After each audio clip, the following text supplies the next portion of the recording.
Think about the last time you held a newborn. Looking down into their eyes, what did you see? Fresh from heaven, did you see the embodiment of innocence?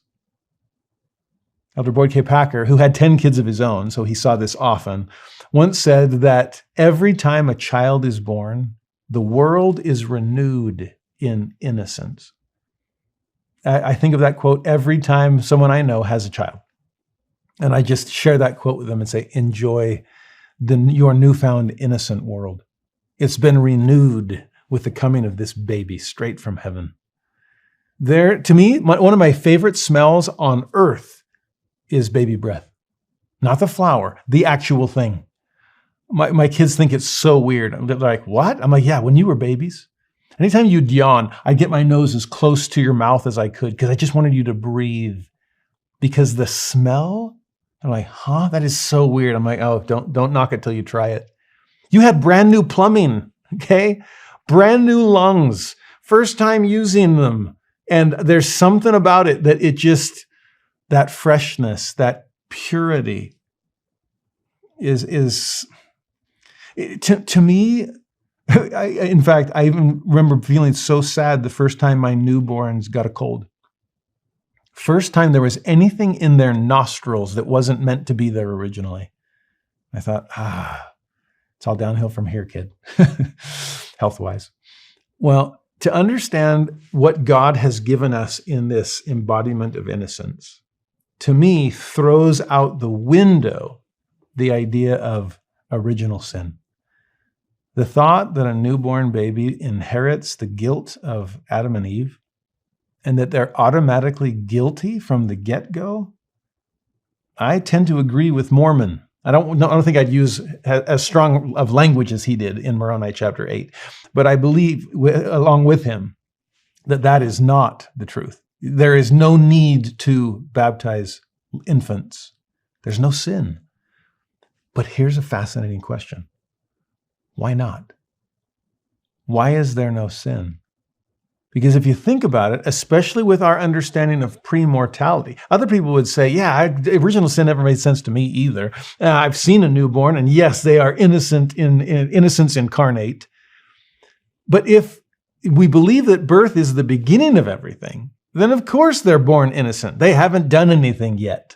Give it time, give it time. But what about us who believe in a premortal existence? And one that included the possibility of committing sin. There was a war in heaven after all, right? Some people say, no, we couldn't sin in premortality because no unclean thing can dwell in the presence of God. I'm like, yeah, dwell. And guess who left his presence? We all did, okay? We had agency there. There was a war. We were fighting over choices and their consequences. And it sounds like we've been having practice with that all along the way. Right? Here is the agency of man and the condemnation of man. Intelligence is the power to act. And we had it. In fact, we were it. We are it. So where does a baby's innocence come from if they lived before? Well, look at section 93, verse 38. In the middle of this discussion about intelligence, the Lord says this, every spirit of man was innocent in the beginning. And God, having redeemed man from the fall, man became again, in their infant state, innocent before God. Now, wait a minute. When he says, in the beginning, every spirit of man was innocent, what beginning are you talking about? Like intelligence beginning, creation beginning, spirit birth beginning, physical birth beginning? Which beginning? Well, if he's talking about this every spirit, innocent, God redeemed man from the fall to the point that we became again in our infant state innocent before. But again?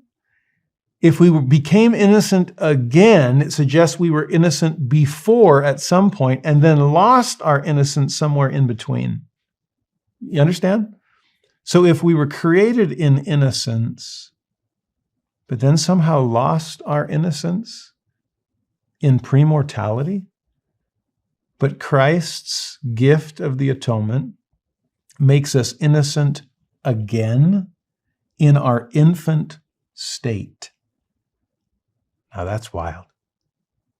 Now for this one, we might need some help from the Book of Mormon. There's a passage in Alma 13 that always leaves me dumbstruck. It's incredible.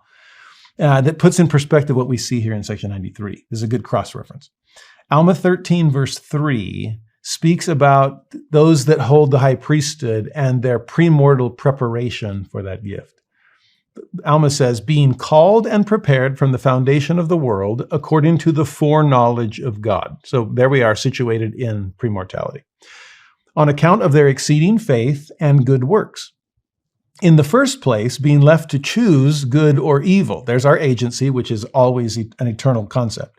Therefore, they having chosen good and exercising exceedingly great faith, are called with a holy calling, yea, with that holy calling which was prepared with and according to a preparatory redemption for such. What a phrase. A preparatory redemption? In premortality, we had agency. We could act, which means we had the possibility of acting poorly. Lucifer sure did. Third of the host of heaven sure did. But we're somewhere on that spectrum. We exercised faith. We chose good, but was that flawlessly? Or did we trust in a preparatory redemption? Jesus promised he would atone, and we trusted him. And since the atonement is infinite and eternal, which means it stretches in both directions eternally and infinitely, then we could be redeemed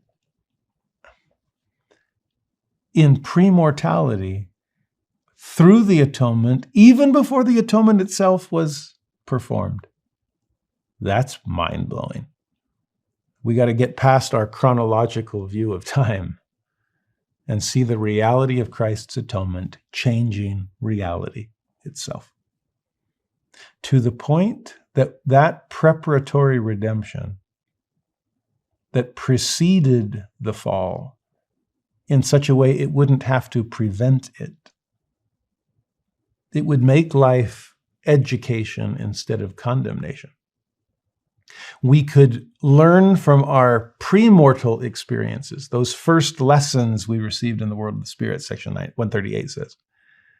And we could repent and exercise faith and be cleansed to the point that at birth, we could become innocent again through the atonement of Jesus Christ. No wonder we didn't need infant baptism. We believed in Jesus already. We accepted his preparatory redemption.